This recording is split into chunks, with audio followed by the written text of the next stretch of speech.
থাকবে না। ফেনী ইতিহাস রয়েছে অনেক পুরনো ইতিহাস। ফেনী কখনো আগ্রহী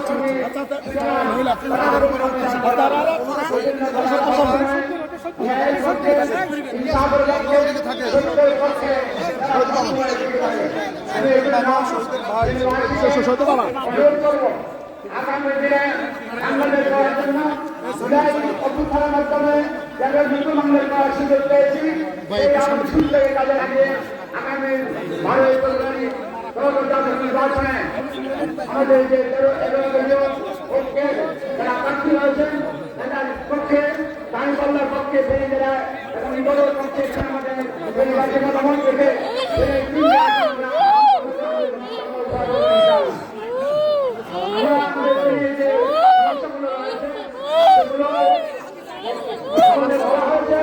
এই সমস্যাগুলো আমাদের পূরণ করার জন্য দাবি থাকবে। এখানে একটা কথা কিন্তু বলতে হয়, যেমন আমাদের পাবলিক বিশ্ববিদ্যালয়, সরকারি মেডিকেল কলেজ, এগুলো কোনো বিষয় ছিল না।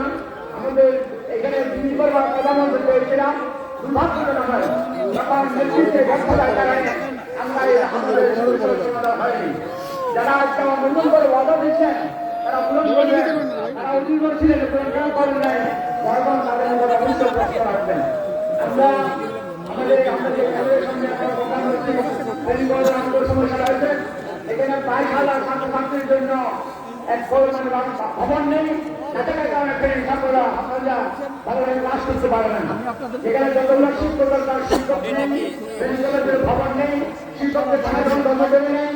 এইটা হচ্ছে আমাদের সরকারি সমস্যা। এই জন্য আমরা মনে করি এই সরকার আগামী সরকার প্রদান করবেন দিয়ে আমরা আমাদের 3 জনকে এখানে ভোটে আসবেন। এরপরে আমাদের